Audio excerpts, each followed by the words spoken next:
sa pagkakataon na pwede kami magsama-sama para kayo'y awitan, purihin, at para makinig na inyong mga turo sa amin. Patawarin niyo po kami sa aming mga kasalanan. Linisin niyo po aming puso at pag-ingipapin niyo kami makatanggap ng mga katuroan mula sa inyo. Nais namin naman marinig ang tinig niyo lang, so gamitin niyo lang po ang inyong lingkod bilang kasangkapan. Tungtungan ng inyong mapagpalang salita upang ito'y makarating sa marami. But we ask you, Father, to be the sole teacher, to be the voice that the people will hear. Speak to us. Heal our infirmities, strengthen our weaknesses, guide us. In the name of Jesus, your Son, we pray with thanksgiving. Amen. Amen. Ang pag-aaral po natin ngayon, pinamagatan natin, improve the quality of your life. Maraming pwedeng pag-usapan, maraming pwedeng pag-aralan, maraming pwedeng ipangaral.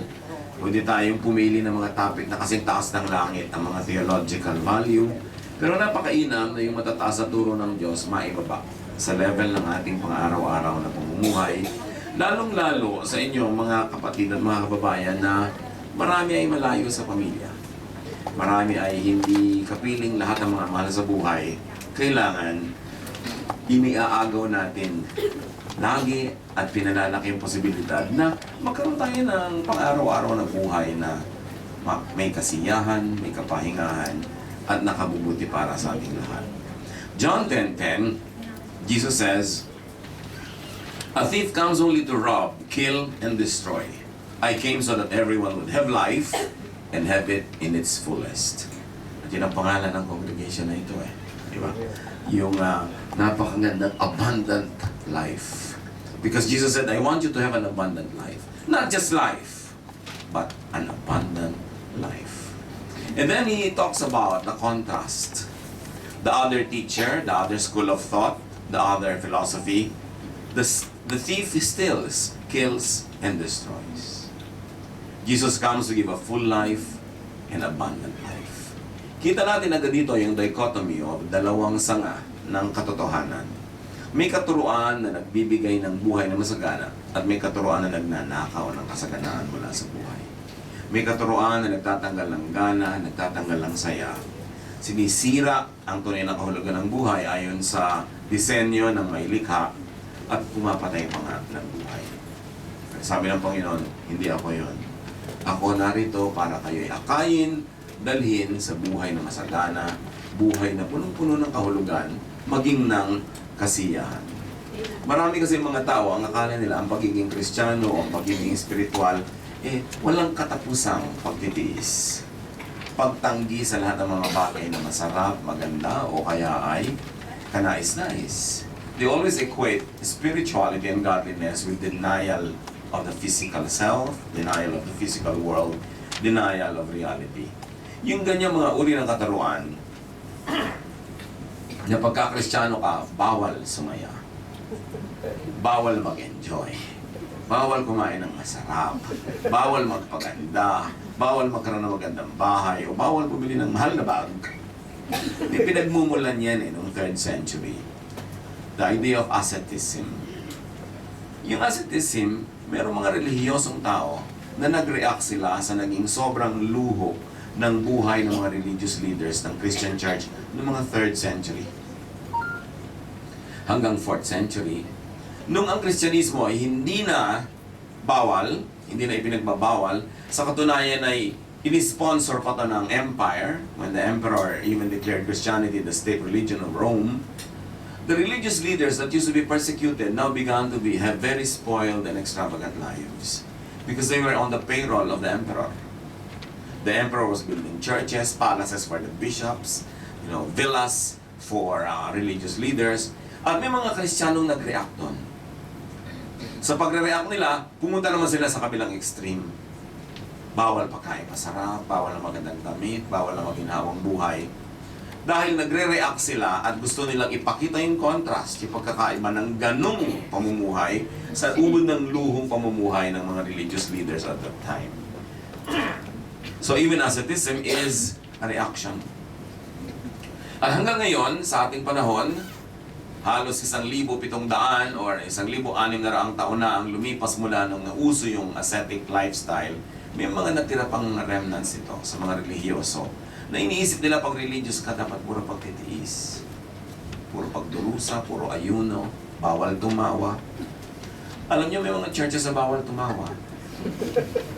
Dahil sabi nung leader, hindi daw tumawa si Jesus. Sabi ko, hindi rin naman nakita natin si Jesus kahit kailan na naligo sa scripture. So, bawal maligo. Siyempre, may editing yung pagsusulat ng Bible, hindi naman lahat ng kada detalye ng ginawa ni Jesus nire-record. At hindi mo kailangan hanapan ng verse na support ang lahat ng gagawin mo sa buhay. Dahil si Virgin Mary hindi naggisa. Hindi nag-adobo si Mary Magdalene, so hindi ka na rin magluluto nun. Yung napaka-limited na pananaw sa buhay na kailangan laging may scriptural base, hindi mo pwedeng hanapan ng detalye ng lahat ng pang-araw-araw na buhay.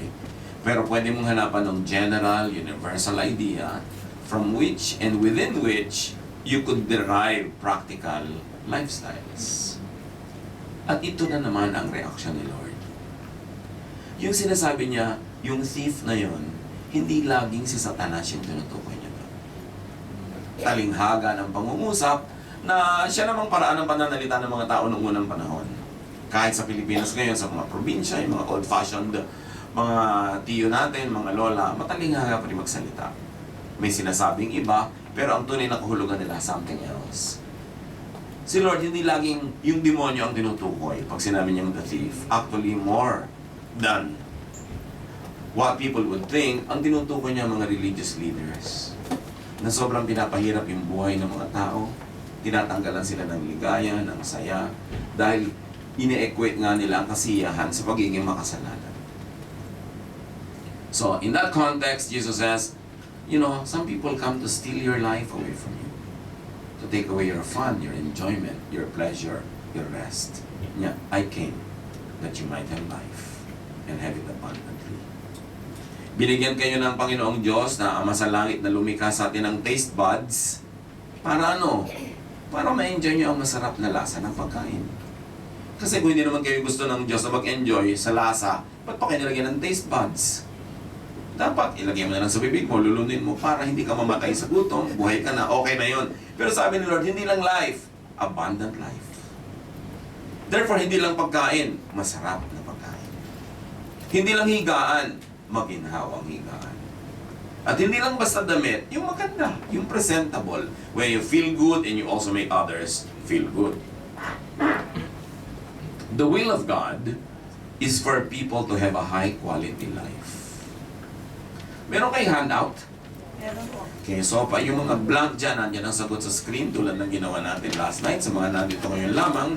Gusto ko kasi may notes din kayo para uwi-uwi nyo na yan. Bukas pa din yung i-preach. So the will of God is for people to have a high quality life, not just life. So bakit nilagyan ng Diyos ng nerve endings ang ating skin? Para makaramdam ka ng lamig ng hangin, diba? Init ng sauna kung gusto mong pawisan, para maramdaman mo ang sarap na humiga sa bagong laba at bagong planchang mga bed sheets. Para enjoy ka. Binigyan ka ng mata para makakita ka ng mga kulay, para ang buhay mo colored. Pwede pa sana 3D, 4D. Binigyan ka ng tenga para hindi ka lang makarinig ng sound, maka-enjoy ka ng music. God is so good. And God's life given to us is a gift to be enjoyed. It is not a problem to be solved. And it's not always just sin to avoid. But life is abundant, kaya dapat ma-enjoy mo lahat yun. The quality of your life is largely determined by your health. So, a truly spiritual person will do this. Take care of your body. Hindi ko mo spiritual activity, hindi ka nakakain kasi magsaserve ka naman. Hindi ka may-exempt sa ulcer, magkakaroon ka rin kahit ka banal. Pagka hindi ka kumain ng kumain, pwede kang malnourished, magkasakit kahit dasal ka ng dasal. Sa katunayan, ang tunay na espiritualidad ay yung nagdadasal ka for a healthy life. Tapos ang ginagawa mo pang araw-araw na kilos mo, healthful pa rin. Magkatugma, hindi magkasalungan. 1 Corinthians 6:19, you surely know that your body is a temple where the Holy Spirit lives. Ang mga Jewish people nung araw, sobra silang mag-ingat sa kalinisan ng templo. Hindi nila pinapayagan may pumasok doon na una, mga hindi nila kapwa mananampalataya. Second, bawal na magpasok doon ng maruruming hayop. Bawal na pasok doon ng mga kung ano-ano. Templo yon na simbolo lang na tahanan ng Espiritu ng Diyos. Pero ang katawan ng tao, lalo ng mananampalataya, hindi lang simbolo, literal na tahanan ng Espiritu ng Diyos. Kaya natin pinananatiling malinis. Malinis ang kinakain, healthful. In other words, you take care of your body, eat healthful food. Hindi dinadaan sa tigas ng ulo. Alam mo ng diabetic ka, kain ka pa ng kain na matamis. Alam mo ng hypertensive ka, kain ka pa ng kain ng taba, ng mga, kasi masarap. Pero sinasabi mo, mananampalataya ka ng Panginoon. Unang-unang pinapaalagaan sa iyo ng Diyos ang kanyang templo at yun ay ang iyong katawan. Therefore, iniingatan mo talaga siya. Daniel 1:12, nung sila Daniel ay pinapakain ng mga sobrang luluhong pagkain ng hari na una, hindi masarap, mabuti sa katawan, at second, pag kinain niya, baka siya masanay kumain nun, maging dependent siya sa hari at susunod-sunod na siya para lagi siyang pakainin. Mapalitan ng kanyang kultura, kanyang lifestyle, tinanggihan nila. Sabi ni Daniel, let us have only vegetables and water at mealtime. Hindi natin alam kung Ilocano sila Daniel. But the Ilocanos know how to eat correctly. So, ibihira sa kanila yung mga sakit ay katulad ng sakit ng mga Tagalog at Kapampangan na laging kumakain mga tosino, hamonado. Hindi pa sapat na iihaw, kailangan igisa at pagkamisa ay kung ano-ano pang gagawin. Yung bang inihaw na bangus, hindi. Dudurugin pa yung bangus, igigisa yan, lalagyan mga garban sauce, pagkatapos ilalagay ulit doon sa bangus, tatahiin, prito. Ang sarap na rin yan ng bangus. Pero, pagka laging ganun ang ginagawa natin, alam natin na merong mga nutrients na nawawala at merong mga unnecessary nutrients na pumapasok sa ating katawan. So, mag-ingat. Hindi lang ang Kristiyano nag-iingat sa kanyang moralidad. Iniingatan niya unang-unang kanyang katawan.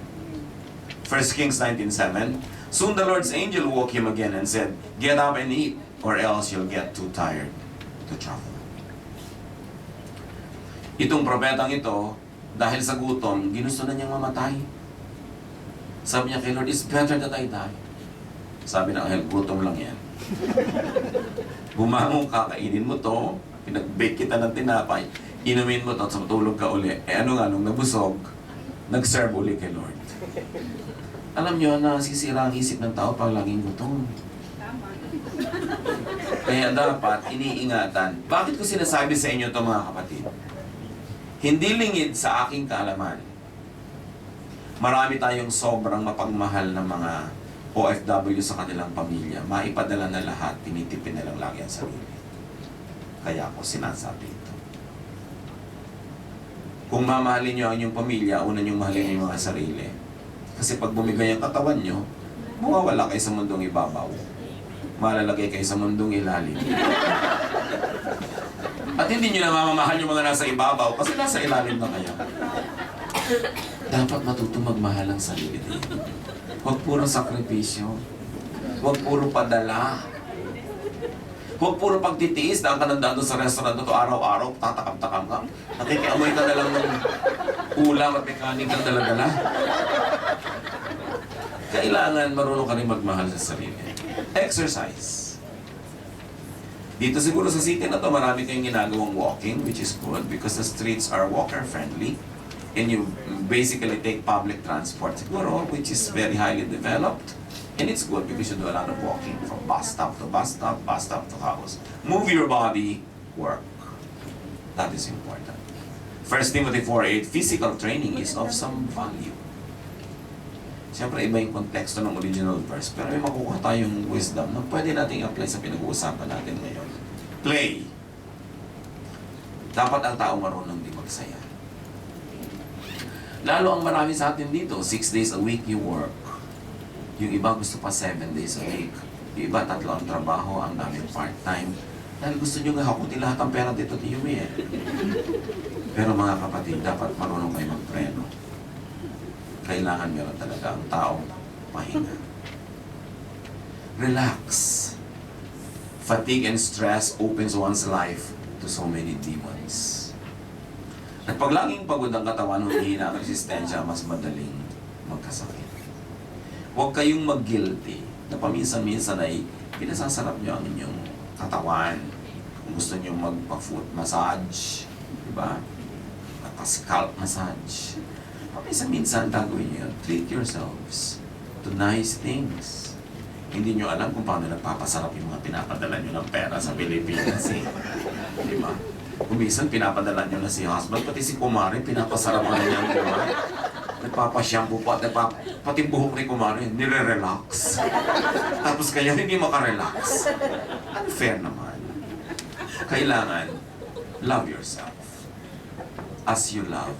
Sabi, love your neighbor as you love yourself. Ibig sabihin, una, you love yourself.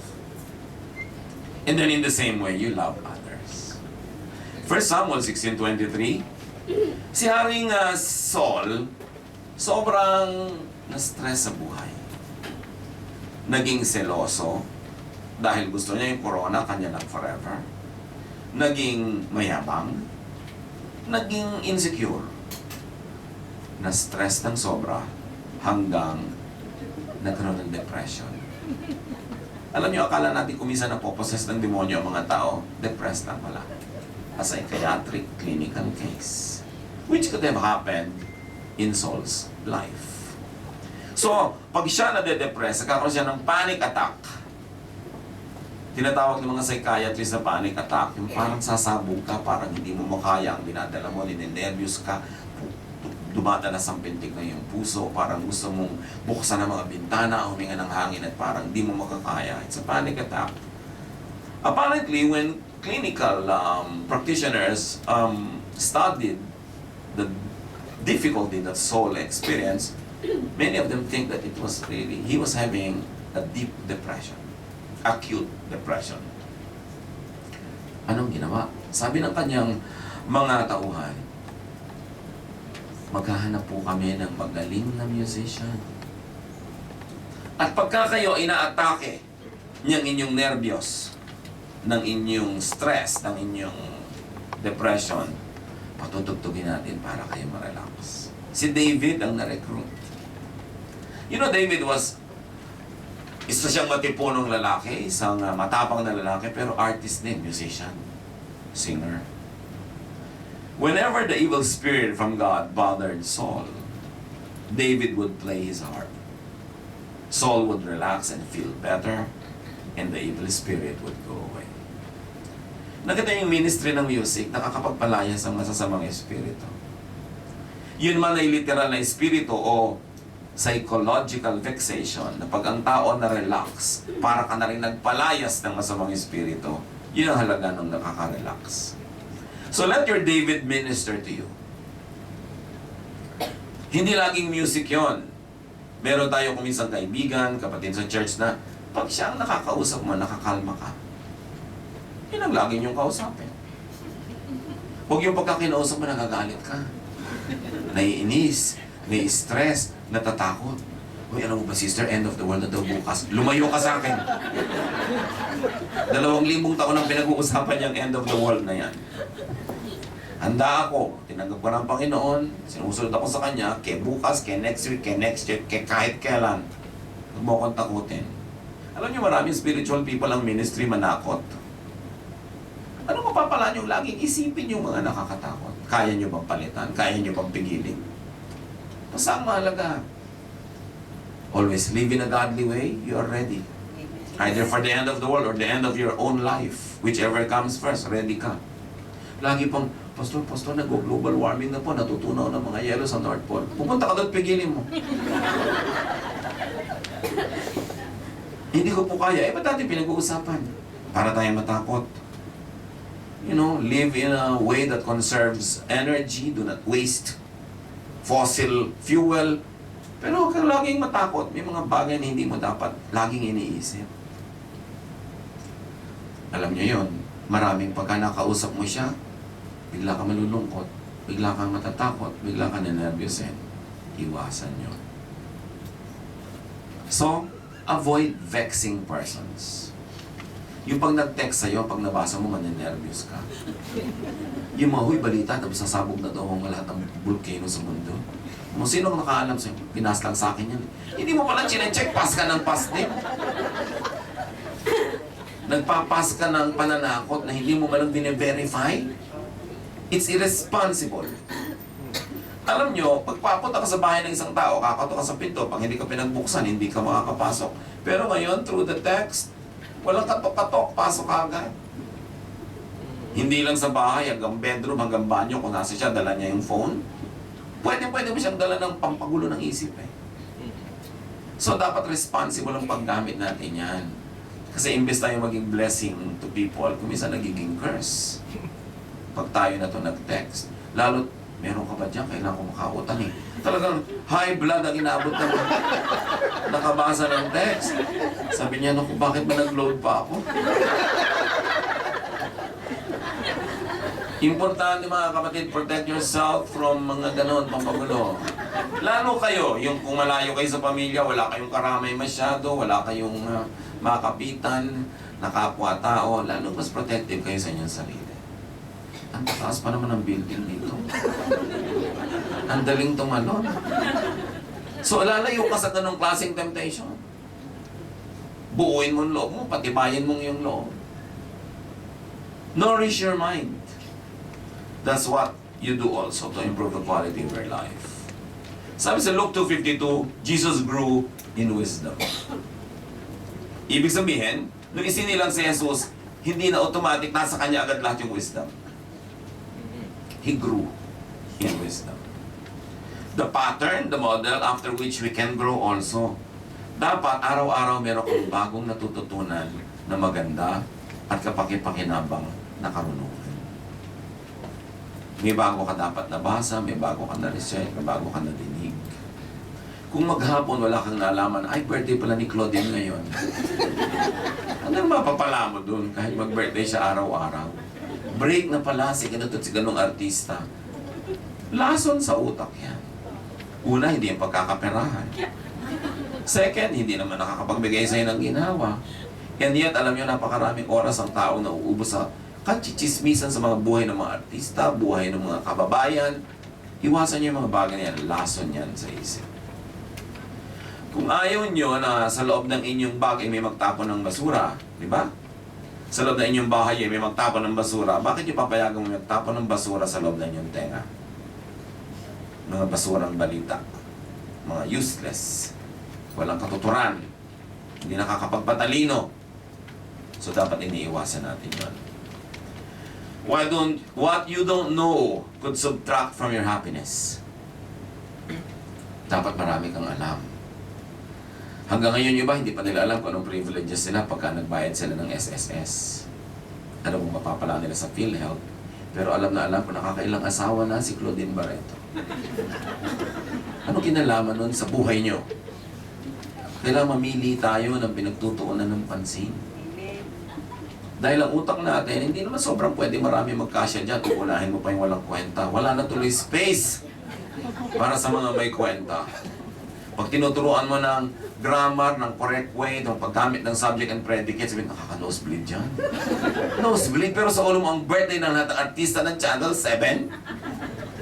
Yun, hindi ka na nosebleed, so walang katuturan. Piliin niyo mga kapatid. Because it's your mind. Kung ano itinanim niyo ng inaani. Di ba? Pag nagtanim ba kayo ng pechay, halimbawa sa inyong paso, alam mo may tumubong sampalok doon. Liba na lang dati ng may buto doon. So nakatanim na yon. Anong tinatanim niyo sa inyong utak araw-araw? Yun din ang magiging bunga. So dapat may isa kang verse na malaman araw-araw man lang. Makapag-memorya ka. Nag-isa kahit isang linggo, maganda na. Yung iba nga 3 taon na, wala pang memorya. Bali-baligtad pa. Nagkaiba-iba pa yung ideya. So, anong version yung Bible mo? Version ko. Pala magulo eh, version mo kasi. So, detoxify your mind from negative thoughts. Poison yan. Ephesians 4:31, get rid of all bitterness, rage and anger, brawling and slander, along with every form of malice. Alisin mo na daw sa isip mo yung mga negative. Detoxify your mind from anger. Huwag na kayo magalit. Kakasira sa kalusugan. Nakakawala ng gana. At pag nagbadala ka pa, sa simbuyan ng damdamin mo, pwede makapatay ka pa. Di ba, may mga OFW, nagsampalan, bigla nagsaksakan mo, nakakulong na, kinukuryente na sila hanggang mamatay in a foreign country. Alam nyo nangyayari yun. Hindi naman binabalak na maging ganun eh, pero nadala ng galit. So, iiwasan nyo ang mga bagay na nakakagalit.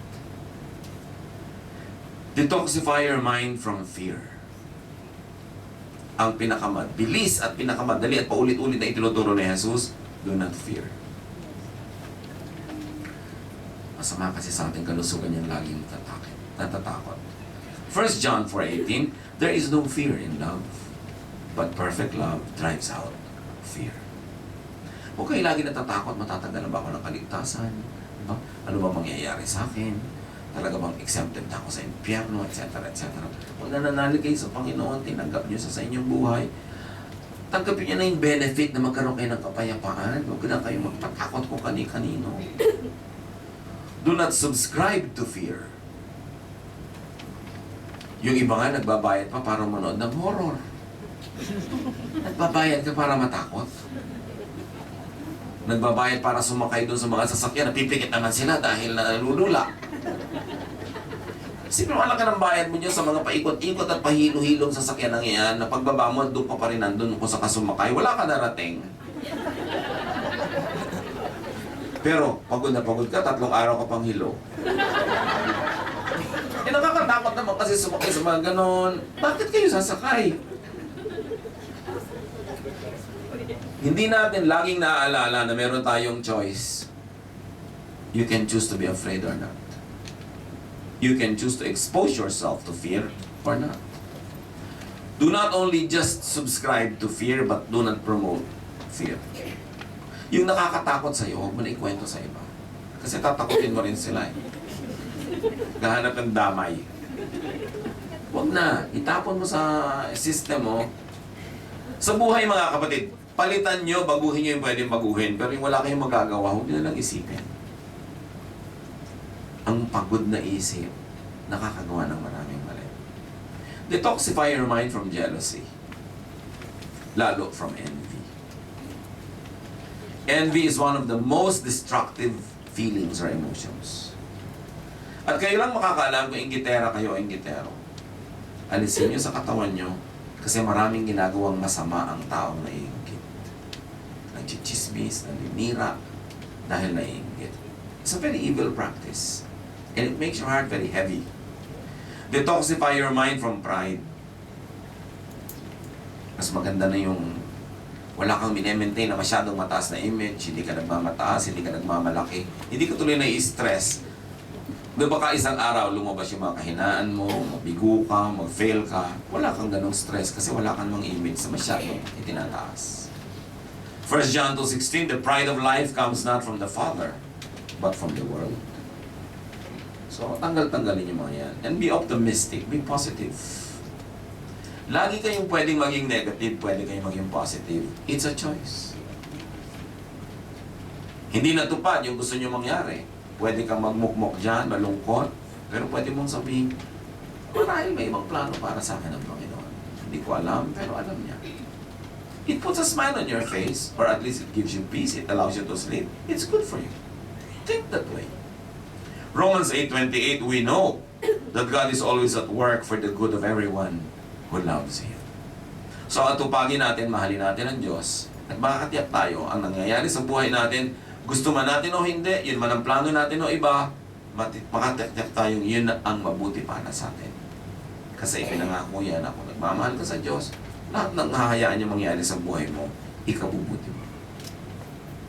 Pero meron naman talaga mahilig maghanap ng negative.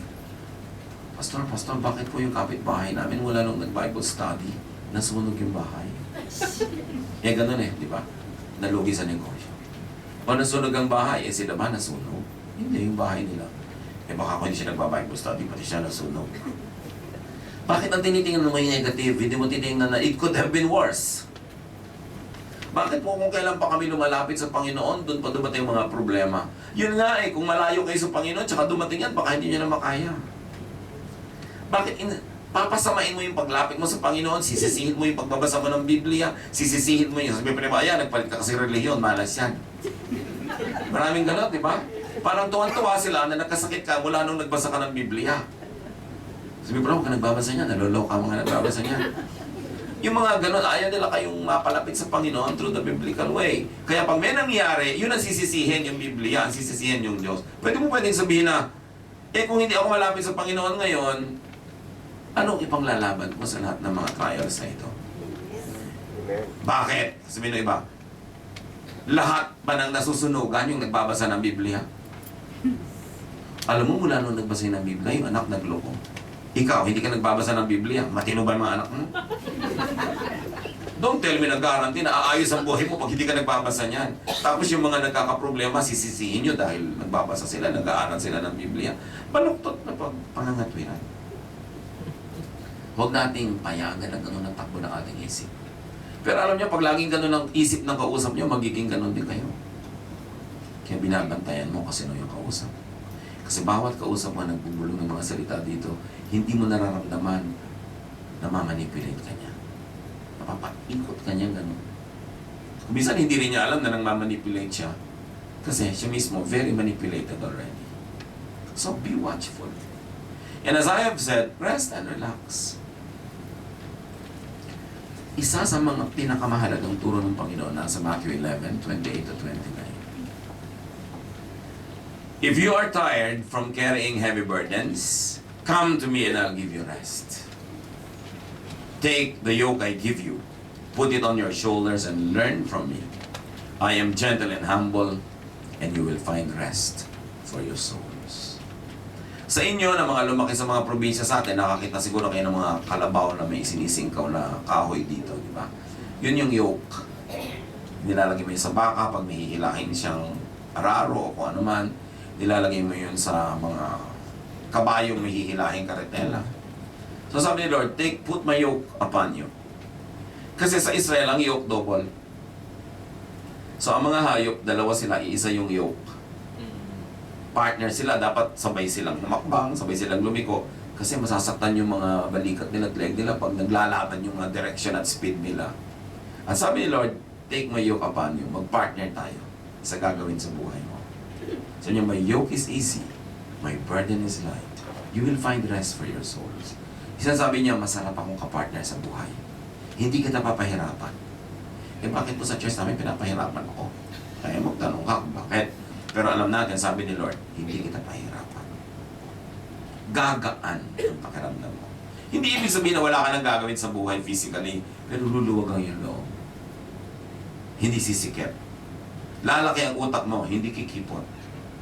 Mapapahinga ang kaloob mo, hindi lagi kang natakot lalo, lagi kang nagilty, lalo kang gumulo ang kalooban. Pagka ganon, maaaring hindi talaga yun ang kalooban ng Panginoon na nagaganap kuminsan, even among Christians. Kaya dapat ituwid natin yun. Sabi niya, I'll give you rest. I am gentle and humble, and you will find rest. Pag may nagsasabi, bakit pa church ka ng church? Attend ka natin ng Bible study. Bakit pa fellowship ka ng fellowship? Dapat ang maisagot mo. Among many good reasons is, my soul finds rest. So dapat sa mga congregation, walang chismisan, walang backbite, walang mga reklamuhan, awayan, kasi walang rest sa ganon. Yung pagkadadating ka sa church, nagsusuot ka ng armor. Bakit? Marami mong kalaban dito. Okay, o bakit naglalabas ka na ng maskara? Ay, hindi ko pwede ipakita totoo ko dito. Kailangan mag-pretend para ako matanggap dito. Hindi restful yun. So, kasama sa pagiging restful sa ating spiritual life, don't judge each other.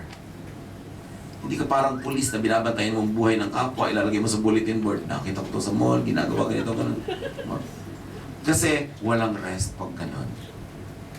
Yung sumbungan ng sumbungan, chismisan ng chismisan, siraan ng siraan. It is not restful.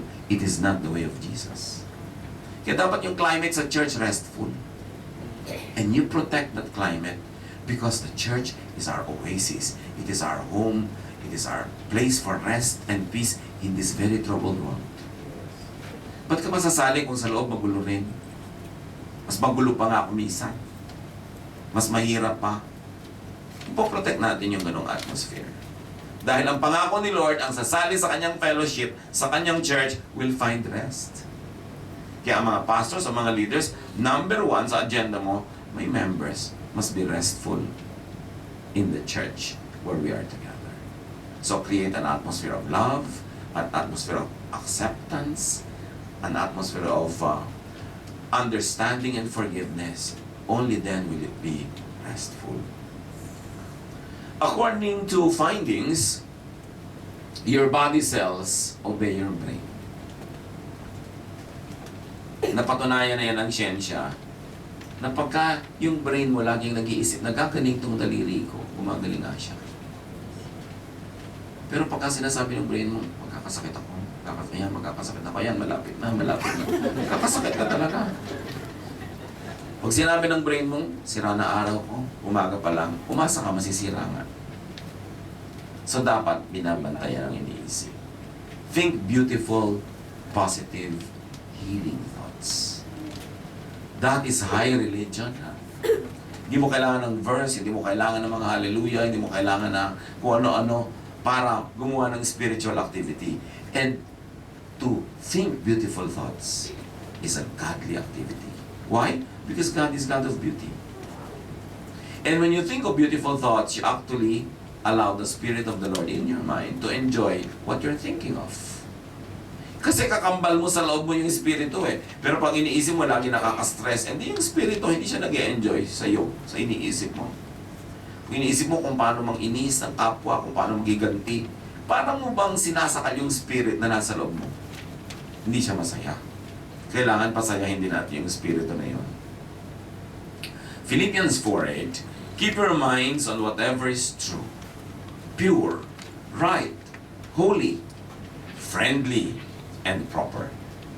Don't ever stop thinking about what is truly worthwhile and worthy of praise. So pag mayroong pinag-uusapan, sabi mo agad, teka, hindi naman yata friendly ang takbo ng usapan natin. No? Hindi siya worthwhile, hindi worthy of praise. Bakit pinag-uusapan natin yung kapintasan ng isa nating kapatid? Worthwhile bang pag-usapan niya? So, ang pag-usapan natin yung nakaka-encourage. Yung nakakapagpalakas ang loob, hindi nakakapagpahina. Yung nakakapagpatalino. Sabi sa James 4:7, resist the devil and he will flee from you. Hindi pwedeng pamugaran ng masamang espiritu ang iyong isip pag di mo pinapayagan. Hindi mo kailangan makipagbakbakan sa masamang espiritu. Sabi sa Bible, just resist. So hindi ka makikipag-away kasi mas malakas ang masamang espiritu kaysa sa'yo. But refuse in the name of Jesus and you have all the power behind your refusal. Sasabihin mo, in the name of the Lord, I refuse. Pag may pumapasok na nakakainis sa mga thoughts, I refuse. Refuse. Huwag niyong payagan. At hindi yun makakapagpugat sa inyong isip. How else do you improve the quality of your life? Satisfy your needs. Hindi laging madali yan, lalo kung meron tayong maraming financial needs.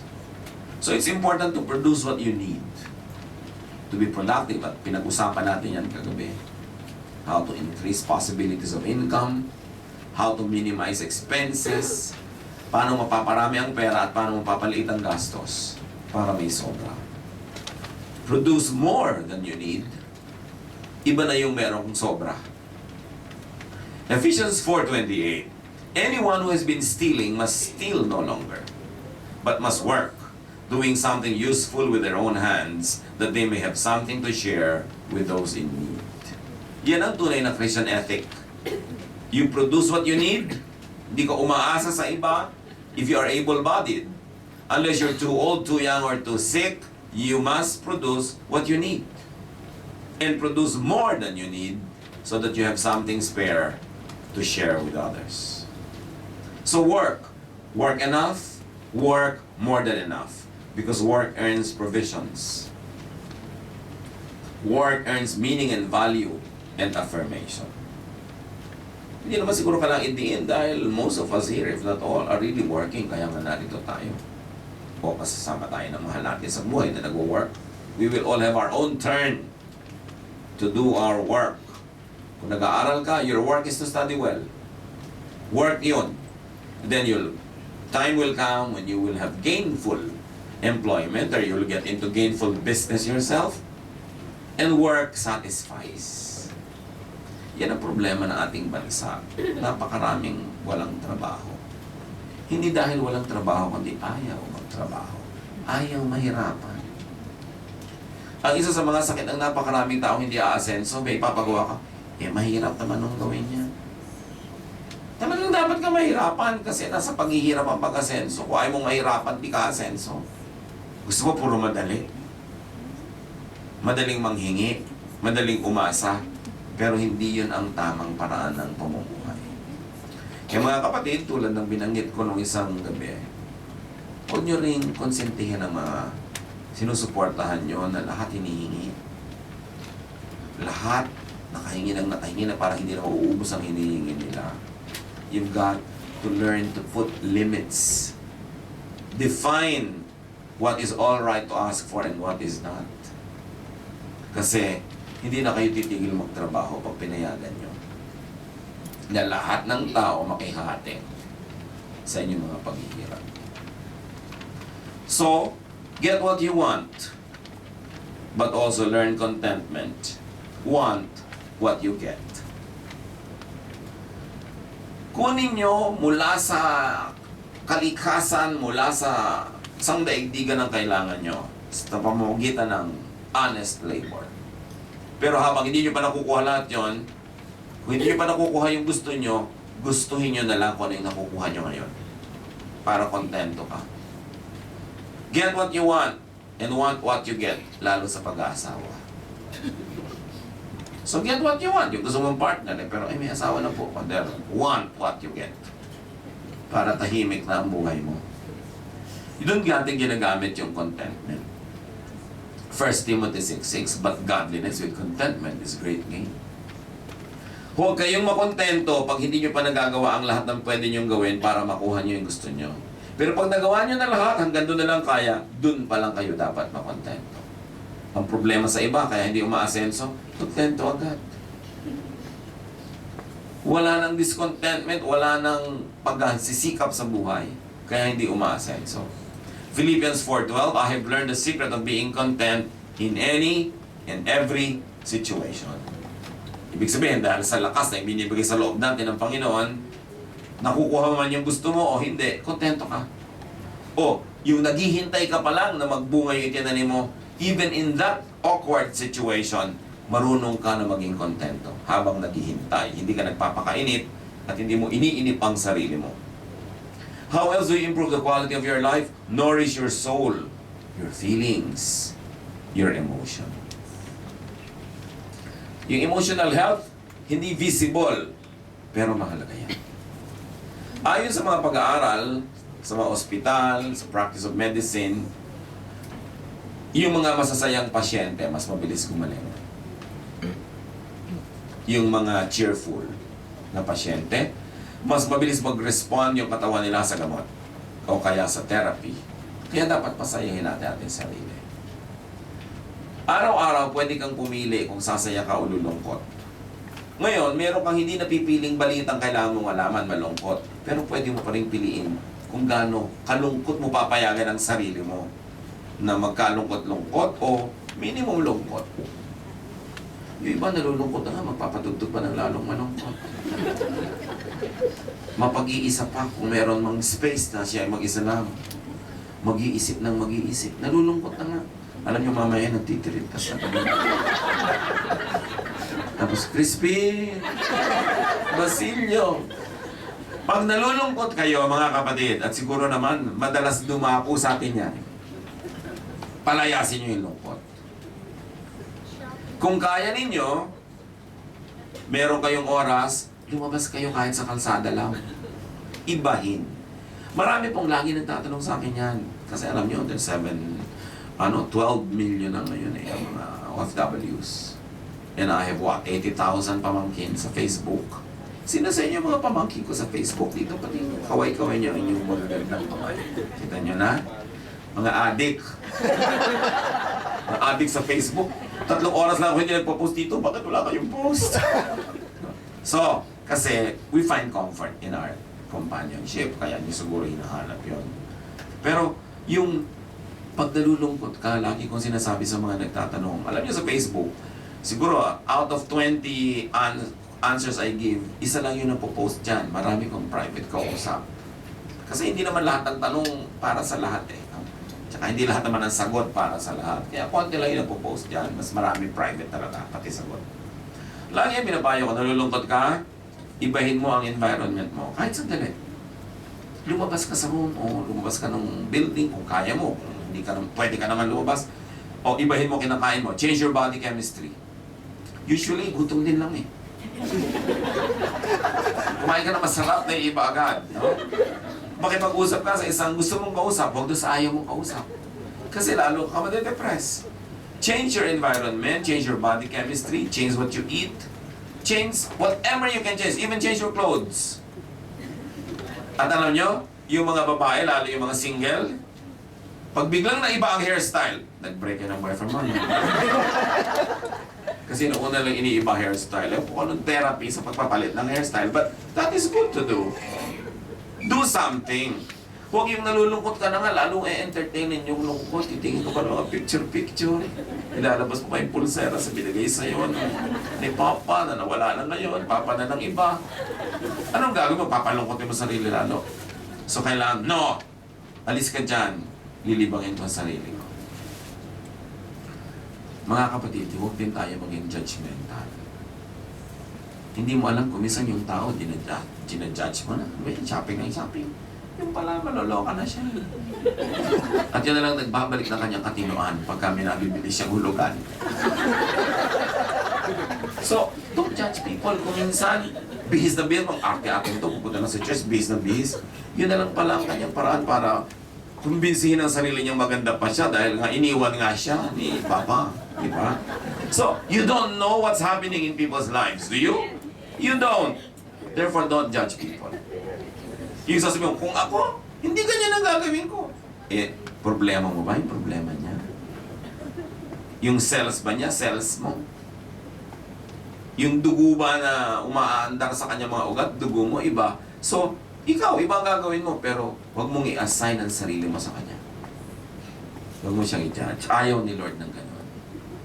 Kung hindi mo matutulungan, at least huwag mo na siyang i-judge. Pero maganda siyempre matulungan. So, give importance to what and how you and others feel. Feelings are important. Do your best to feel good, not bad. You cannot always be happy, but you can always be cheerful. Pag nalulungkot ka, may masalubong ka, good morning. Kasabay ka sa elevator, kahit hindi sumagot. Pag sabi, good morning, hindi ito pa good morning myself. Pasayahin mo sa sarili mo. Ecclesiastes 7:14, when times are good, be happy. So pag may nagsasaya, makisaya ka. Lalo may kainan, makikain ka. Sayang eh, di ba? Pagkakataon na para sumaya. Yung iba naman, lalabas sila kakain pero wala pa rin sa sarili. Kasi ano nung iniisip, andito na nga tayo, pinipilit natin gumawa ng saya. Binabalik mo yung lungkot. Discipline your mind. How else do you make yourself feel good? Be with people that you like.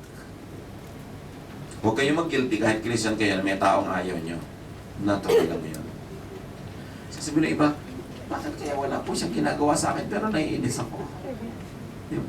Ay, huwag mo na lang problemahin kung hindi mo naman ininis ang sarili mo, naramdaman mo lang agad. Yung bang nagsishake hands kayo pero yung anino nyo nagsasampalan. Nararamdaman nyo yung kumisan? Yung wala ka naman, alam mo kayong dalawa nagbabakbakan yung mga anino nyo pero ngiti yan, sister, good morning. Pero sabi ano, pak, pak, pak.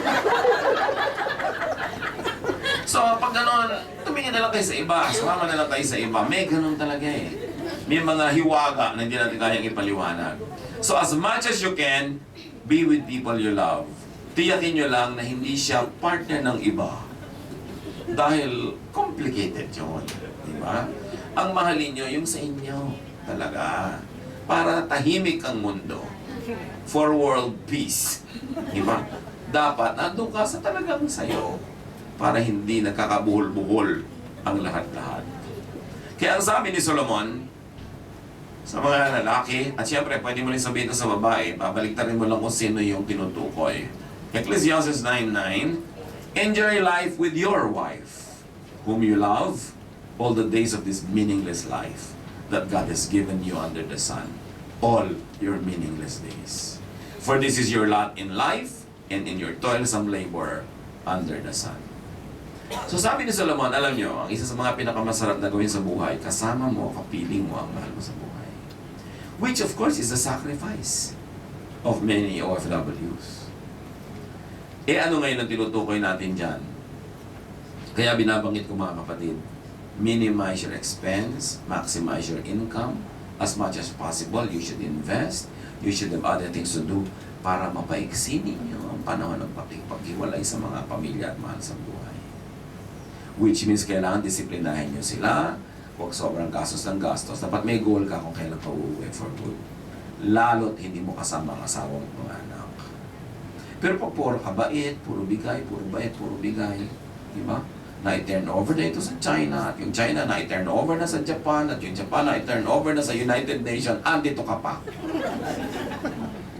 Make it a goal na to make it too long. Alam ko na, yun ang gusto talaga nating lahat. Pero anong ginagawa nyo para matupad yun? Kung may kinukonsente kayo na wala namang kakwenta-kwentang gastos, papadala nyo ng pera, pinapahabaan nyo ang pagkakahiwa-hiwalay ninyong lahat.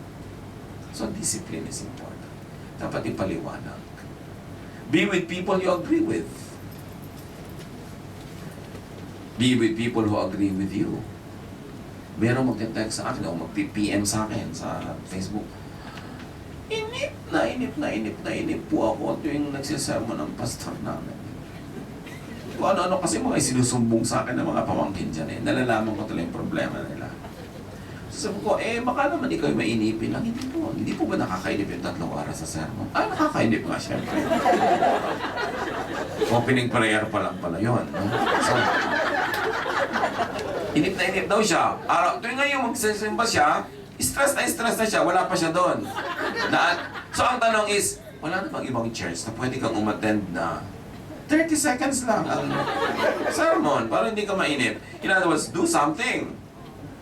Kung hindi kayo bagay, hindi kayo uukol, bakit nyo pipilitin magsama? Liba na lang, kayo husband and wife. Kailangan pilitin yung kumandar yan ng mabuti. Pero yung mga iba, halimbawa mga kaibigan, kabarkada na, para bang mabigat ang loob mo pagka nandun, hindi, ang dami mo naman ibang makakasama. Bakit di ka pumili na kung saan ka maluwag, no? Amos 3:3, do two walk together unless they have agreed to do so? The obvious answer is no. Kung hindi kayo nagkakasundo, hindi mo kayo magsama. Pwera sa mag-asawa, gumawa kayo ng parang magkasundo. Iba ang rule pag mag-asawa na kayo.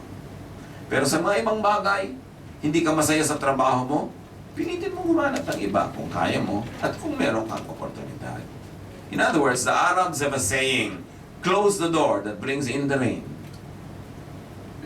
So kung ano yung nagbibigay sa'yo ng mga unpleasant things, kaya mo namang putulin yung pakikipag-ugnayan mo doon, hindi putulin mo para yung buhay mo tahimik.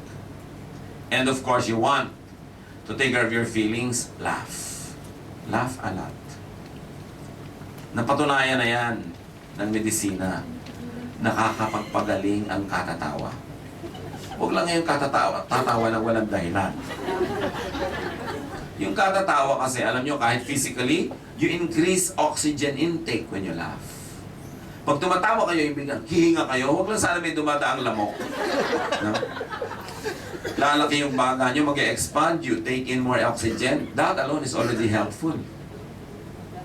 Kung nare-relax, makitawa kayo na daw yung mga tense muscles nyo, lumalambot, nare-relax kayo, yung mind nyo napapahinga, at marami pang ibang kababalaghang nangyayari. So mabuting nanonood ka ng katatawanan kaysa horror. Alam niyo kung bakit lagi nalulungkot ang ating bansa? 5, 4 na sunod-sunod na teledrama ang pinapanood. Yung iba meron pang Filipino channel, naku, dala-dala pa yung kalungkutan abroad. Bakit kayo manonood? Nung galit na galit kayo sa kontrabida, at nung galit na kayo biglang, Bukas, abangan ang kasunod. Wala akong magawa sa galit mo. Sabi mo sa sarili mo. Ba't kayo nanonood ng sobrang nakakagalit, nakakalungkot? Di ba? Ang istorya lang naman lahat na yan, isa eh. Sino ang tunay na ama ng bata?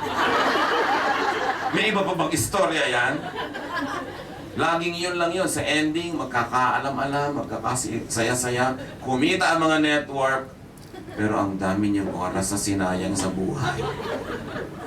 Dapat sana, gawa na lang kayo ng baked potato, tinindan nyo, o kaya may part-time job kayo, kaysa panood kayo ng panood ng mga dramang pampagalit, pampahiyak, na ang lahat ng tao ang gaganda, na hindi natin kamukha. Pag may kamukha ka, yung biglang yung kontrabida doon, o yung duwende, o yung tiyanak. Sino dyan ang kamukha ng bida? Aber? Fantasy, hindi totoo. No? Sana isang drama lang a day eh. 4 sunod-sunod. Meron pa sa tanghali. Meron pa sa weekend. Ano nangyayari sa bayan natin? Umuunlad ba? Iyakan ng iyakan. Tekstan ng tekstan, gumagastos ng hundreds of millions of pesos. Napanood yung episode ngayon. Ang ganda ng buhok ni ano, no? Ngayon. Sayang! Mabuti pa sana, huy, paano ko magluto ng maruya? Para makapagtinda naman ako. May pinag-uusapan ba tayong mga gano'n na productive? Maglo-load ka na naman. Hindi natin napapansin. Tumanda ka na lang, hindi ka pa nakatakas sa walang katapusang hirap. Kasi wala ka namang ginagawa para takasan yun. Alam niyo lahat ng tao umasenso, may isang quality. Nagpasya sila. Naaasenso sila. Isang araw, nagkaroon sila ng kaliwanagan at sinabi nila sa sarili na, ayoko ng buhay na ito. Iibahin ko ito. Pag wala kang ganong consciousness, dadaling ka lang ng agos ng buhay araw-araw hanggang 80 years old ka na, tumitingin ka sa lumulubog na araw. At hindi ka makapagtiringkas kasi wala ka ng buhok. Sasabihin mong, sayang naman ang buhay ko, wala nangyari. Dapat wala tayong ganon. There is nothing more vain or bitter than a person advanced in years possessed by regrets. Kaya lang, pag na-realize natin yan, kadalasan huli na eh. Kayo, hindi pa huli. Mga batang-bata pa kayo, nakikita kayo, di ba? So, pwedeng-pwede pa palitan yung gustong palitan sa buhay. Pero dapat magpasya kayo na ayaw nyo noon, papalitan nyo. Yung mga nakalaya sa hirap, guminhawa, hindi yan tsamba-tsamba. Nagpasya. Gumawa ng dapat. Pinuto lang dapat putulin, itinanim ang dapat itanim, pinaghintay, hinintay ang dapat hintayin. At nakakamit nila yung gusto nila. Hindi man buong buo, minsan sobra pa, or at least, hindi naman zero. But you've got to decide what kind of life you would like to live the rest of your life. And because God is in us, we were created in God's image, you must discover the power and the strength of God that is in you. Dahil nasa bawat nilalang ng Diyos, yung kakayahan na mamuha. Kaya binubulag tayo ng kaaway, nililibang, ine-entertain, para huwag nating maisip yung mga dapat isipin. Because our enemy is the devil, and he steals, kills, and destroys. But Jesus, I came that you might have life and have it abundantly. Kailangan mamulat, magising, baguhin ang dapat baguhin. At tanggapin yung hindi kaya baguhin. Pero maraming pwedeng baguhin. Sabi ni ni Solomon sa Ecclesiastes, dapat mahalaga you should enjoy. Si Solomon, alam natin, ang pinakamatalinong tao sa balat ng lupa. Walang binigyan ng talino ang Diyos na hihigit na binigay kay Solomon. Pero pag binasa niyo ang aklat na sinulat niya, Ecclesiastes, paulit-ulit, ang tema lang niya ito, enjoy life. Sabi niya sa Ecclesiastes 8:15, so I commend or recommend the enjoyment of life. Because there is nothing better for a person under the sun than to eat and drink and be glad. Then joy will accompany them in their toil all the days of their life that God has given them under the sun. But of course, for you to eat and drink and be glad, may economic requirement yun. You must be able to afford it. Hindi kalooban ng Diyos na may mga taong manatiling kapos buong buhay. Hindi mo kasalanang ipanganak ka mahirap. Pero pag nabuhay ka ng 50, 60, 70, 80 years at namatay ka pa rin mahirap, may pananagutan ka na doon. Kahit hindi buong buo. Kahit sabi mo, paano pinagtulong-tulungan ako ng ito, ginanyo. Yes, pero may pananagutan ka doon kahit paano. Hindi mo napipili kung paano kayo papanganak. Pero pwede mong mapili-pili kung paano ka mamamatay. Why? Binigyan tayo ng Diyos ng kapangyarihan. We were created in God's image. Therefore, we have the power for self-determination with God's help. Hindi tayo mga walang kalaban-laban na tansan na dinadala ng alon. Meron tayong buhay, kaya nating lumangoy, kahit laban sa agos. You must discover the strength that is in you so that you could be the person that God wants you to be. And Solomon tells that very, very eloquently, you must enjoy your life. Ang buhay ay ipinapahiram ng Diyos hindi para kasubukan, hindi para kakawawain, kundi para malasakto ang lahat ng kagandahang inilagay niya sa daigdig para ma-enjoy ng kanyang mga anak. Pero meron kang dapat gawin. Nourish your spirit. Kailangan pinapayaman natin ang ating espiritu. Be at peace with God. And very importantly, be at peace with your conscience. Mga kapatid, kung meron kayong ginagawa na labag sa inyong konsyensya, tigilan mo. Mahirap yung inuusig ka ng sarili mong konsyensya. Hindi mo pwedeng iwan sa elevator, itapon sa bintana, kasi dala mo yung konsyensya kahit saan. So bakit ka gagawa ng isang bagay na labag sa iyong konsyensya? Nakakapagbigay sa iyo ng sakit. Yung nakahati ang iyong loob. Dapat buo ang loob. Iisa ang loob. 1 Timothy 1:19, holding on to faith and a good conscience, which some have rejected, and so have suffered shipwreck with regard to the faith. Sabi ko nun, kailangan sundin nyo ang mabuting konsyensya. Yung iba, binabaliwala nila ang kanilang budhi. At ang nangyayari sa kanilang pananalig, parang mga barkong nagkakawindang-windang, nagkakagiba-giba sa hampas ng alon. Ganyan daw ang nangyayari sa mga taong hindi pinakikinggan ang tinig ng kanilang konsyensya. Connect with God. Psalm 145:18, the Lord is near to all who call Him. May magsasabi pa sa akin, Pastor, parang layo-layo po sa akin ng Diyos ngayon. Bakit naman lalayo sa iyo ang Diyos? At hindi pwedeng lumayo sa iyo ang Diyos kasi siya ay nasa langit, nasa lupa, nasa lahat. Bakit po parang ang layo niya? Guni-guni mo lang yan.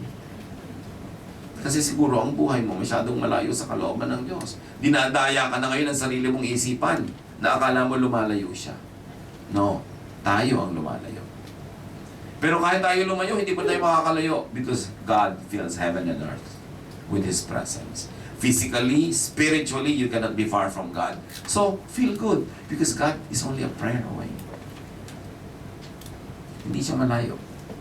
You want to nourish your spirit? Do good. Kung may ginagawa tayong tama, napuri man tayo o hindi, lumalakas, yumayaman ang ating espiritu.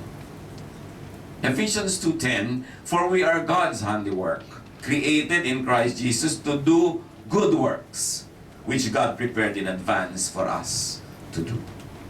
Kaya kayo nilikha ng Diyos, meron kayong assignment na mga gagawin na mabubuting gawa. At yun ay inilista na, ini-assign na bago pa man tayo sinilang. Pero kailangan gawin mo para matupad. Kaya binibigyan tayo ng iba-ibang gifts, iba-ibang strength, kasi tugma yun sa assignment natin sa buhay. So don't be like somebody else. You are unique. Iba ang calling sa'yo, iba ang gift mo, iba ang assignment mo kesa sa iba.